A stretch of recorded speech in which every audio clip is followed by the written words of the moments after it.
My years with Mercedes have been incredible, obviously. It's been an amazing roller coaster ride, but people forget that I was signed by Mercedes when I was 13.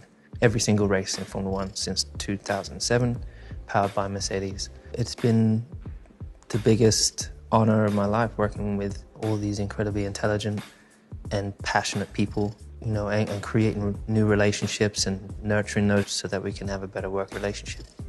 It has enabled us to do what we've done. So I've been a part of history, and not a single one of us, I think, in the team will ever forget.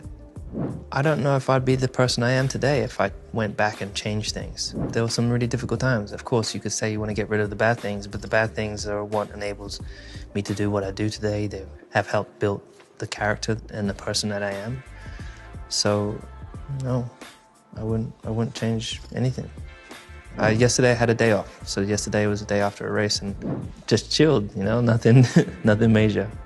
But I like being spontaneous, so if I am not working, then I like being active. I like doing things. I like going out for runs. I like riding my motorbike. And then if I'm working, then, which is, you know, in pre-COVID, which was quite a lot, I was always in a different place, but I'm ready to do whatever and to the best of my abilities. Haven't driven a go-kart since probably maybe 2009, 2010. I miss it. I do have cheat days, not too often, but if I have a cheat day, I'll probably have, my cheat day would be pasta. Pasta and pizza in the same day, it's pretty cheating. But I don't do it too often because just I never feel good after it, if I'm really honest. As I've got older, I've been more attuned to what my body likes and dislikes, and the effects could be on skin, could be in energy. And so every day I wake up, I just want to work towards feeling better and being better, and that's what I try and do. Dream job, if I wasn't racing, astronaut or fighter pilot. If I could, would be Ayrton. It's probably the only person I want to race with. Art and design technology, probably the ones that I enjoyed most. Definitely in the last couple of years, I definitely have done it once at least.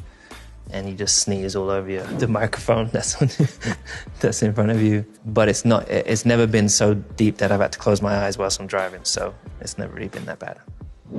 Stay true to yourself.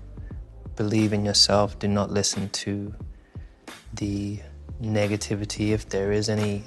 Do not let anybody hold you back or anything stand in your way.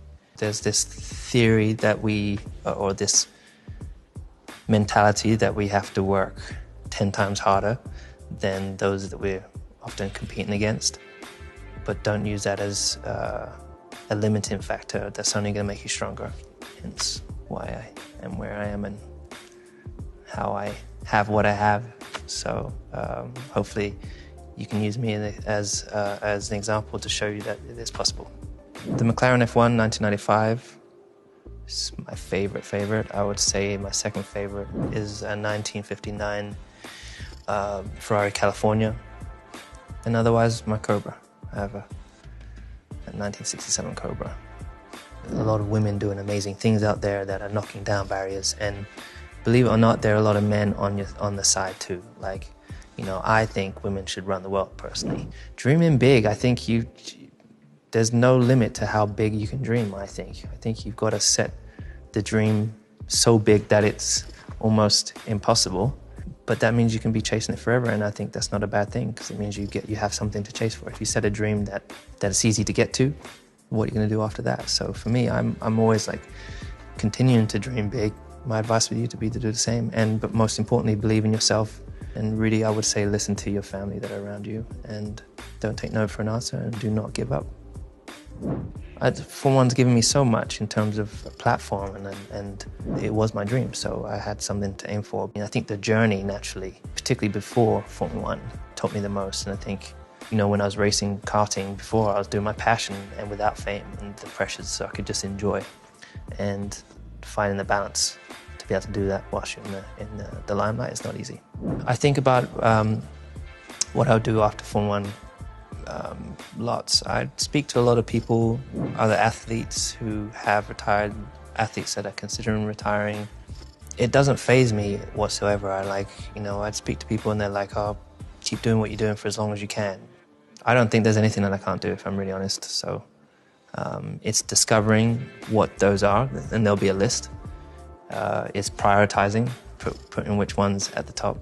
But there's plenty of things I can't do, like I'm terrible at tennis.